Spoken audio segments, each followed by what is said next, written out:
To have a loved one murdered is a unique loss. Another human being made an intentional decision to kill this person you adored.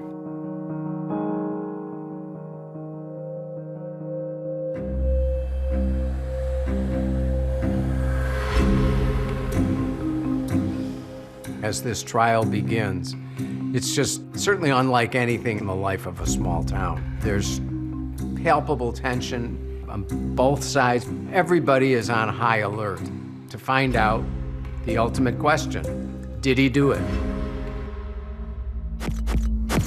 On February 3rd, 1997, Chris Tapp is charged with first-degree murder with an enhancement for using a deadly weapon and rape. Chris confessed to being at the scene with Ben Hobbs and this other person. Ben Hobbs is never charged because he didn't confess to the crime and his DNA didn't match. It's not Jeremy Sargis's DNA either. Chris Tapp is the only one left holding the bag. There will be justice. And going into the trial, it's reliving it. The horror. It's awful. Carol was there. She went to the trial every day. She was a very visible presence. Carol Dodge wanted him to pay. She wanted the death penalty. She wanted Chris Tapp to suffer the way her daughter had.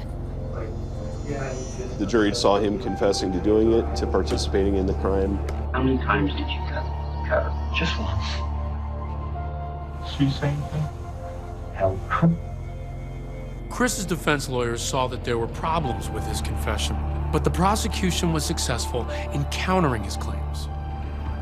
And the argument is simple.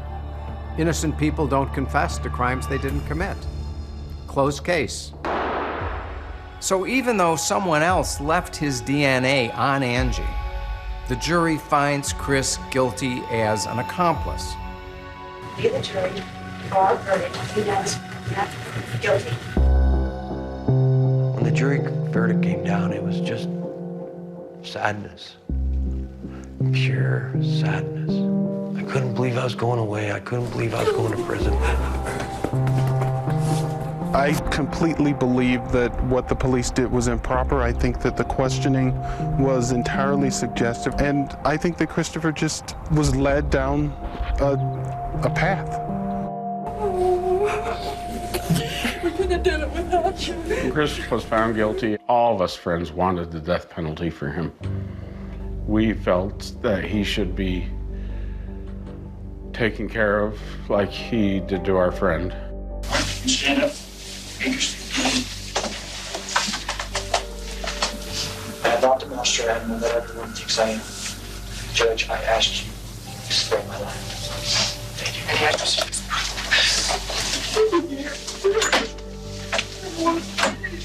How dare he ask to spare his life when Angie begged for hers? How dare he? How dare he? The judge ultimately opted against the death penalty. He gave him 30 years to life. There are a number of issues that were raised during the trial, and I believe that there will be an appeal. Tapp, do you have any questions about the sentence I just imposed? Merry Christmas. The family was very upset that he didn't get either the death penalty or life without parole. And I came down here and I did everything I could to go. Doesn't anybody understand what's going on in this town? Won't anybody wake up?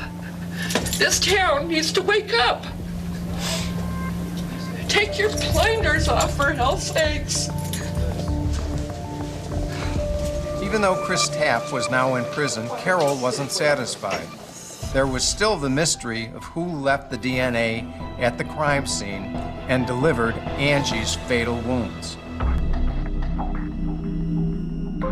We still needed to find that other person. But nothing happened. Nothing came up. No evidence came forward. Carol Dodge is not happy that her daughter's actual killer has not been identified. So she decides she needs to investigate it herself. Carol Dodge is a force of nature. Force of nature. She's a formidable figure, fierce, determined. I don't think Carol knows what rest means. She wants answers. She's cajoling the police, saying, come on, you've got to find something. I'd go to the police station every day. Over and over again, she would barge into the chief's office. And I say, what's happening today? IFPD got so tired of me. I say, I'm going out to the streets tonight. I literally went to the streets. I kept going back and forth.